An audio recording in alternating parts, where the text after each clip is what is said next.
नमस्कार बच्चों, उम्मीद करता हूँ आप सभी स्वस्थ और सुरक्षित होंगे। आज हम रचना लेखन के एक महत्वपूर्ण बिंदु निबंध लेखन पर चर्चा करेंगे।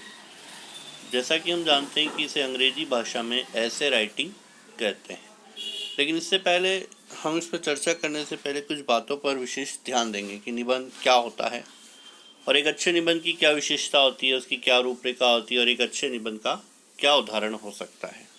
तो चलिए हम सबसे पहले बात करते हैं निबंध की परिभाषा में। निबंध किसे कहते हैं, क्या होता है और इसकी क्या परिभाषा होती है। अपने मानसिक भावों या विचारों को संक्षिप्त रूप से नियंत्रित ढंग से लिखना ही निबंध कहलाता है। यानी कहने का अभिप्राय यह हुआ कि हमारे मन के अंदर जो भी भाव आते हैं उसे विचारों के माध्यम से एक संक्षिप्त रूप में और नियंत्रित ढंग से लिखना ही निबंध कहलाता है। दूसरे शब्दों में अगर हम बात करें, साधारण शब्दों में अगर हम बात करें, तो किसी विषय पर अपने भावों को पूर्ण रूप से क्रमानुसार लिपिबद्ध करना ही निबंध कहलाता है। अब हम बात करते हैं कि ये निबंध शब्द जो है वो किससे बना है। तो निबंध शब्द दो शब्दों से मिलकर बना, नी प्लस बंध, अर्थात इसका अर्थ है भली प्रकार से बंधी हुई रचना। अब किससे बंधी हुई? भावों और विचारों से बंधी हुई रचना को हम निबंध कहते हैं। अर्थात वह रचना जो विचारपूर्वक क्रमबद्ध रूप से लिखी गई हो। इसके आधार पर हम सरल शब्द में कह सकते हैं निबंध वह गद्य रचना है जो किसी विषय पर क्रमबद्ध रूप से लिखी गई। यानी कोई भी विषय हो सकता है और उस विषय को क्रमबद्ध तरीके से तथा लिपिबद्ध तरीके से लिखना ही निबंध लेखन कहलाता है। अब निबंध के कौन कौन से मुख्य अंग होते हैं हम उस पर चर्चा करेंगे। तो निबंध के मुख्य अंगों की अगर हम बात करें तो निबंध के मुख्य अंग होते हैं शीर्षक, प्रस्तावना, विषय विस्तार, उपसंहार।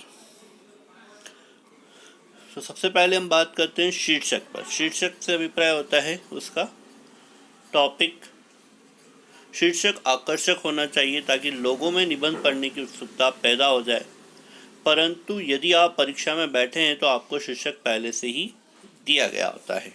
यानी जब आप एक परीक्षा देंगे तो परीक्षा में आपको जो पेपर मिलेगा उस पेपर के अंदर आपको पहले से ही 4 बिंदु दिए हुए होते हैं। उसमें से किसी एक विषय पर आपको लिखना होता है, किसी एक शीर्षक को आपको चुनकर उसमें लिखना है। दूसरी चीज़ फिर हम लिखते हैं, जब हम कोई भी निबंध प्रारंभ करें तो सबसे पहले हमें उसके लिखना होता है प्रस्तावना। प्रस्तावना को और भी नामों से जानते हैं, जैसे भूमिका और परिचय। प्रस्तावना निबंध की श्रेष्ठता की वह नींव होती है, इसे भूमिका भी कहा जा सकता है। अतः यह अत्यंत रोचक और आकर्षक होनी चाहिए, परंतु यह बहुत लंबी नहीं होनी चाहिए। यानी इसे कम से कम शब्दों में लिखना चाहिए और आकर्षक और रोचक बनाना होता है। भूमिका इस प्रकार की हो कि जो विषय वस्तु की झलक प्रस्तुत कर सके, जो कि पाठक को निबंध पढ़ने के लिए प्रेरित कर सके।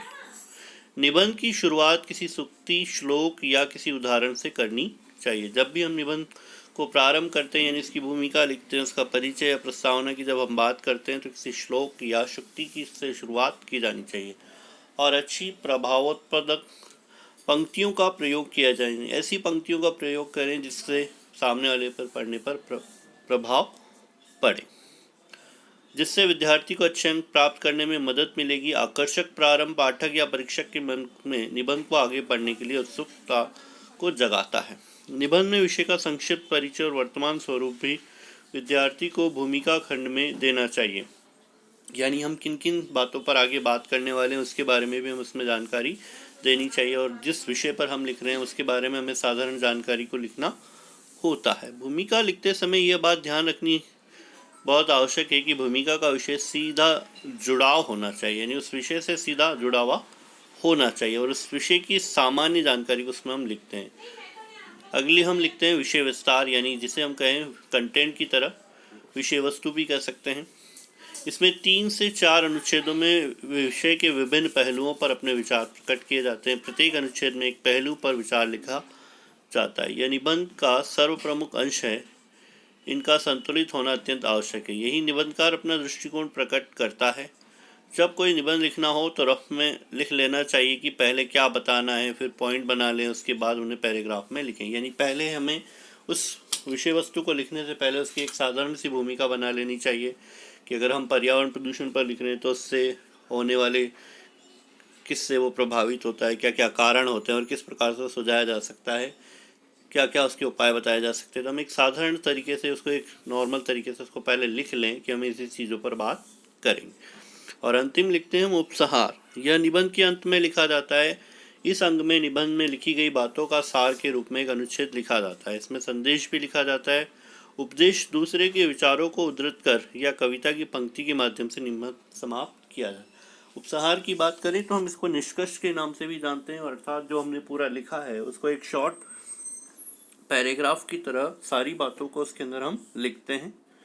निबंध के प्रकार की बात करते हैं। निबंध होते हैं 3 प्रकार के, एक होता है वर्णनात्मक, एक होता है विवरणात्मक और एक होता है विचारात्मक। वर्णनात्मक की अगर हम बात करें तो किसी सजीव या निर्जीव पदार्थ का वर्णन वर्णनात्मक निबंध कहलाता है। यानी हम किसी सजीव वस्तु के बारे में या निजी वस्तु के बारे में उसका वर्णन जब करते हैं तो वो वर्णनात्मक निबंध कहलाता है। ये निबंध स्थान, दृश्य, परिस्थिति, व्यक्ति, वस्तु आदि को आधार बनाकर लिखे जाते हैं। वर्णनात्मक निबंध के लिए अपने विषय को निम्नलिखित भागों में हमें बांटना चाहिए। हम उसे अलग अलग तरीके से लिखना चाहिए, अलग अलग भागों में बांटना चाहिए। विवरणात्मक दूसरा है, किसी ऐतिहासिक, पौराणिक या आकस्मिक घटना का वर्णन विवरणात्मक निबंध में कहलाता है। यात्रा, घटना, मेज, मेला, ऋतु, संस्मरण आदि का विवरण इसमें लिखा जाता है। यानी जब भी आपको इस तरह का कोई विषय मिले तो उसे हम विवरणात्मक की तरह लिखते हैं, उसका पूरा वर्णन करना होता है। तीसरा होता है विचारात्मक, यानी किसी व्यक्ति विशेष के द्वारा किसी विषय पर लिखे गए उस विचार के आधार पर इसको लिखा जाता है। किसी व्यक्ति के गुण, दोष, धर्म या फलाफल का वर्णन विचारात्मक निबंध कहलाता है।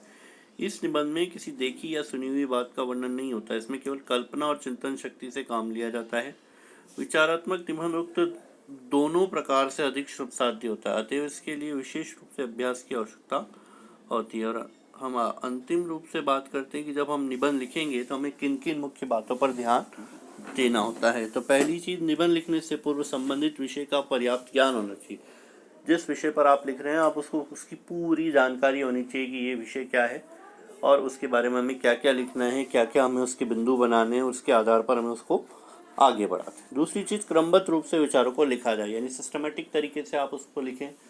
जैसे कि हमने अभी पढ़ा कि पहले भूमिका लिखते हैं, फिर विषय विस्तार लिखते हैं, तो धीरे धीरे हमें उससे आगे आगे बढ़ाना होता है। निबंध की भाषा रोचक और सरल होनी चाहिए। जिस विषय के बारे में हम बात कर रहे हैं उसकी भाषा सरल होनी चाहिए। निबंध के वाक्य छोटे छोटे तथा प्रभावशाली, यानी हो सके तो हमें एक एक वाक्यों के आधार पर उसे आगे बढ़ाना चाहिए ताकि सामने वाला उसको पढ़कर समझ सके। निबंध संक्षिप्त होना चाहिए, अनावश्यक बातें नहीं लिखनी। निबंध को हमें संक्षिप्त लिखना चाहिए, ऐसा नहीं कि हम अनावश्यक बातों को लिखें। वर्तनी या भाषा की शुद्धता, लेख की स्वच्छता और विराम चिन्हों पर ध्यान दें। जब हम ये निबंध लिख रहे हैं तो हमें वर्तनी यानी सही शब्दों का लिखना है और मात्राओं की गलती नहीं करनी है। लेख शुद्ध होना चाहिए, स्वच्छता होनी चाहिए, नहीं काटापिटी नहीं की जाए, सही विराम चिन्हों का प्रयोग किया जाए। विषय के अनुसार निबंध में मुहावरों का भी प्रयोग करना चाहिए, जहाँ पर उचित हो तो वहाँ पर मुहावरों का प्रयोग किया जाना चाहिए, लोकोक्तियों का प्रयोग किया जाना चाहिए, सूक्तियों का प्रयोग किया जाना चाहिए। कई विचारक के विचार को भी हम इसके अंदर लिख सकते हैं। निबंध के विषय पर अतिरिक्त जानकारी प्राप्त करें। आरंभ, मध्य अथवा अंत में किसी उक्ति या विषय से संबंधित कविता की पंक्तियों का उल्लेख किया जाता है। या तो हम आरंभ में लिखें या मध्य में या अंत में किसी भी कविता की पंक्तियों का हम उल्लेख कर सकते हैं, यानी कोई भी पंक्तियां लिख सकते हैं। निबंध की शब्द सीमा का ध्यान रखें, व्यर्थ की बातों न लिखें, अर्थात विषय से ना हटें। जो विषय उसी के बारे में बात करें उससे अलग नहीं जाना है। और अंत में अगर हम बात करें तो विषय से संबंधित सभी पहलुओं पर विचार प्रकट करें, यानी जो जो हमने पॉइंट बनाए, जो जो हमने बिंदु बनाए, उन सारी चीज़ों को लिखना है। और सभी अनुच्छेद एक दूसरे से जुड़े हुए होने चाहिए और सारे आपस में एक दूसरे से जुड़े होने चाहिए। तो जैसा कि आज हमने पढ़ा निबंध लेखन होता क्या है और क्या इसकी परिभाषा है, कौन कौन से अंग होते हैं, किस तरीके से लिखा जाता है, तो ये जो महत्वपूर्ण बिंदु है ये हमारे परीक्षा की दृष्टि से अगर हम देखें तो ये 10 अंक का होगा। और इस पर आपको पूरी तरह से इसको पढ़ के समझ के, और कुछ विषय मैं आपको दूंगा, आपको उसको पूरी तरह से सॉल्व करके अपनी नोटबुक में नोट डाउन करना है। धन्यवाद।